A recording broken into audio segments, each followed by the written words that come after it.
بابا بابا بابا بابا بابا يا لو من جول يا عادل يا لو من جول يا عادل يا سلام. Bonjour. Alors aujourd'hui, on va s'attaquer à un document un peu particulier. Ce n'est pas vraiment un article ou une étude, non. C'est la retranscription d'un commentaire en direct. C'est la bande-son d'un moment de sport absolument fou. Le 8e de finale de la Coupe d'Afrique des Nations 2025, entre l'Algérie et la République démocratique du Congo. Notre mission, si on peut dire, c'est de voir comment un simple commentaire peut transformer 120 minutes de football en une véritable épopée. On va essayer de suivre la construction du suspense, la montée de la frustration, et puis cette explosion finale qui change tout. Comment la voix d'un seul homme peut devenir, en temps réel, celle de millions de personnes. C'est une plongée au cœur de la passion, quoi. Oui, tout à fait. Et ce qui est passionnant ici, c'est que le commentateur, il n'est pas un simple narrateur. Pas du tout. Il devient un acteur du drame. C'est-à-dire que ces mots ne décrivent pas seulement l'action, il l'amplifie, lui donne un sens. C'est lui qui construit la légende du match, minute par minute. On va vraiment analyser comment il tisse ce récit entre l'espoir, le quasi-désespoir et finalement l'extase.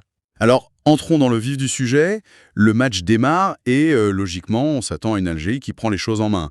La retranscription mentionne quelques tentatives au début, un certain Rafik qui essaye de bouger un peu les lignes, mais très très vite, le scénario attendu, il vole en éclats.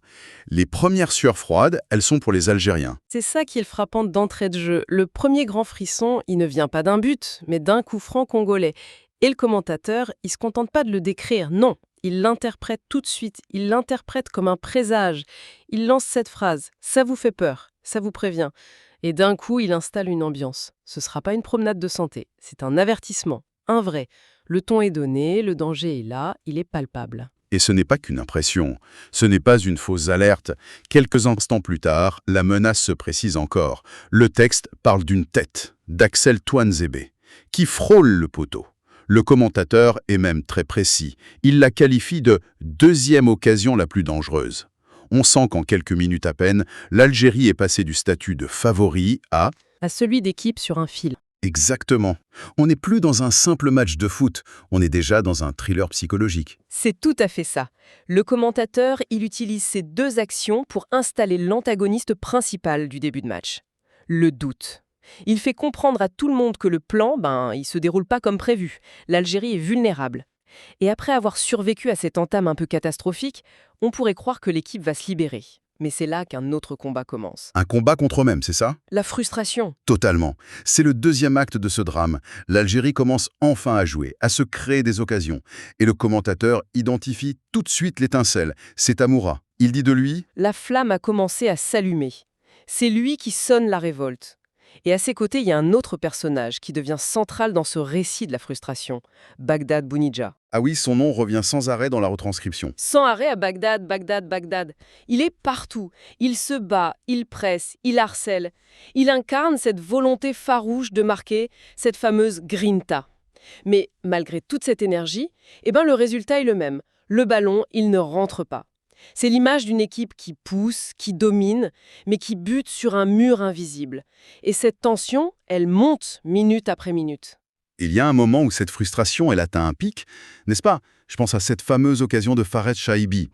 Le texte retranscrit un véritable cri de douleur du commentateur. Oui, et ce moment est absolument crucial. Le commentateur hurle. Ah, Fares, qu'as-tu raté, Fares? Là, ce n'est plus un journaliste qui parle, c'est un supporter qui souffre avec son équipe.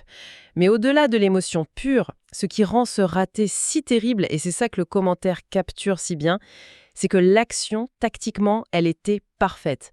L'appel en profondeur, la passe qui casse la ligne, le décalage, tout le plan de jeu offensif algérien mis en place avec patience se concrétise à cet instant précis.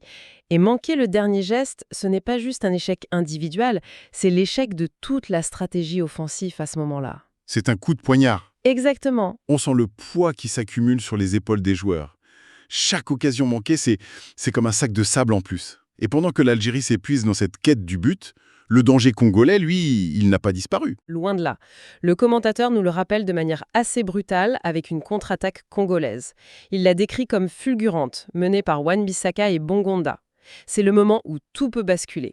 Après avoir tant raté, se faire punir en contre, ce serait le scénario catastrophe. C'est un rappel que même en dominant, l'équipe reste à la merci d'une seule erreur, quoi. Voilà. Et c'est là qu'on voit émerger d'autres héros, mais du côté défensif cette fois. Ah oui? Oui, le commentateur qui a pointé du doigt les attaquants maladroits met maintenant en lumière les sauveurs. Il cite Aïssa Mandi pour une intervention décisive, un tacle qui éteint l'incendie, puis, quelques minutes plus tard, il y a cet arrêt crucial du gardien sur une frappe de Kakuta. Et là, il y a un détail incroyable. Lequel? Le commentateur ne l'appelle pas par son nom, il l'appelle Zidane. Attendez, pardon.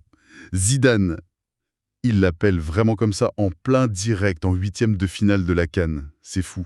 C'est fou et c'est génial. Ça en dit tellement long. En un seul mot, il place sur les épaules de son gardien le poids de toute une nation, l'espoir d'un exploit, à la hauteur du plus grand joueur de l'histoire du pays. C'est à la fois un hommage incroyable et une pression monumentale. Mais ça montre surtout qu'à ce stade du match, on n'est plus du tout dans la rationalité. On cherche des sauveurs, des figures quasi mythologiques. Donc on a ce scénario parfait pour une fin de match angoissante, une attaque algérienne frustrée, Oui. une défense qui tient par miracle, et des contre-congolais qui font passer des frissons à chaque fois. Le temps file, on entre en prolongation. On sent que le match se dirige inévitablement vers le scénario que tout le monde redoute. La loterie des tirs au but. Voilà. La tension est à son paroxysme. Chaque minute qui passe semble nous rapprocher de cette fatalité. On arrive à la 115e, 116e, 118e minute. Les corps sont fatigués, les esprits aussi. On sent dans le ton du commentateur une sorte de résignation. Et puis, la 119e minute. Le moment où le récit bascule de la tragédie à l'épopée. Le but d'Adel Boulbina. La description qui en est faite dans le texte est complètement dingue. C'est plus qu'une description. C'est une déflagration sonore. Le commentateur, il dit pas « quel beau but ». Il crie « est-ce un but ou une fusée ?» Il parle d'un missile. Il évacue toute analyse technique pour ne laisser place qu'à l'image, à la puissance pure, brute. Et puis vient ce cri, devenu iconique. « Ya Yema, ya Adel, ya gol, gol, gol ». C'est une libération totale. Et cette expression « Yayemma », elle est particulièrement forte. Ce n'est pas anodin comme choix de mots. C'est tout sauf anodin, c'est peut-être même le moment le plus révélateur de toute la retranscription. Ya Yema.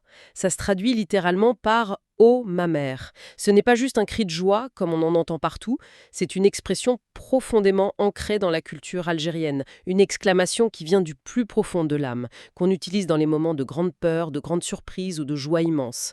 En criant ça, le commentateur y connecte ce but football à quelque chose de beaucoup plus intime, de viscéral, la famille, la terre, les racines. Ce n'est plus seulement Adel Boulbina qui marque pour l'Algérie. C'est un fils qui fait honneur à sa mère patrie. C'est exactement ça. C'est un cri qui exprime le soulagement de tout un peuple. C'est fascinant. Ça transforme complètement la perception du but. Ce n'est plus seulement sportif, ça devient culturel. Et le commentateur ne s'arrête pas là. Il insiste sur la construction de l'action, la passe de Ramiz Zerouki, le contrôle. Et il y voit un signe. Oui, il a cette phrase magnifique de « Le destin a voulu que nous marquions dans les derniers instants ». Il refuse que ce but soit le fruit du hasard. Non, il l'inscrit dans un plan plus grand, une forme de justice immanente après toutes les souffrances du match. Ça transforme un exploit sportif en un moment quasi mystique. C'était écrit, quoi. Cette victoire devait être difficile, elle devait arriver à la dernière seconde pour être encore plus belle. C'est du grand storytelling. Exactement. Et juste après cette explosion de joie pure, le ton du commentateur change à nouveau. Il devient presque philosophe. Oui, la catharsis est passée et il prend de la hauteur pour donner un sens à tout ça. C'est là qu'il sort des phrases incroyables, presque poétiques. Il dit « Comme les choses difficiles sont douces dans cette vie ». C'est une réflexion universelle sur l'effort et la récompense, qui dépasse de très loin le cadre du terrain de foot. Il ne célèbre pas juste une victoire, il célèbre la valeur de la persévérance. Il y a aussi cette phrase qui s'adresse directement aux Algériens. « Comme vous êtes doux, ô Algériens, avec une telle créativité, une telle constance, une telle endurance. » C'est très fort. C'est très fort parce qu'il ne se contente pas de dire « bravo pour la grinta ». Il utilise des mots comme douceur, créativité. Il élève la victoire. Ce n'est pas seulement le triomphe de la force ou de la volonté, c'est aussi celui de l'intelligence de jeu, de la patience. Il transforme la rage de vaincre en une qualité presque artistique. La victoire devient bien plus qu'un score, elle devient une preuve de caractère, une affirmation d'identité. Et tout le drame du match est résumé dans une de ces dernières phrases qui est une sorte de conclusion parfaite à ces montagnes russes émotionnelles. Ah oui, la fameuse phrase « Vous nous avez fait peur, vous avez fait grandir l'espoir en nous et vous nous avez déconcertés ». En 3 temps, il résume parfaitement l'expérience de chaque supporter. La peur du début, L'espoir né des occasions manquées et la confusion face à un scénario si cruel et si long. c'est une reconnaissance très honnête que cette victoire n'a pas été simple, ni linéaire. Elle a été obtenue dans la douleur, dans le doute. Et c'est précisément ça qui la rend si précieuse et si mémorable. En conclusion, quand on lit cette retranscription, on réalise qu'on a bien plus que le résumé d'un match de foot. C'est le script d'un film de suspense de 120 minutes, avec ses faux espoirs, ses moments de quasi-tragédie et ce dénouement explosif qui vient racheter toutes les souffrances endurées. Le principal enseignement, pour moi, c'est de voir à quel point le commentateur est un créateur de mythes. Il n'a pas seulement décrit des actions, il a raconté une histoire, il a identifié des héros, des moments clés, une morale. Il a pris un événement sportif brut et l'a transformé en un récit puissant sur la résilience. Un récit qui a trouvé un écho bien au-delà du score final. Ça nous laisse avec une dernière pensée, peut-être une idée à méditer, qui s'applique bien au-delà du sport. Dans n'importe quelle situation à fort enjeu, où l'on se bat jusqu'au bout, quelle est la part du résultat qui vient de la compétence, de la tactique? Et quelle est la part qui vient de la pure force mentale, de cette conviction un peu folle qu'un seul instant, même à la toute dernière seconde, peut encore absolument tout changer?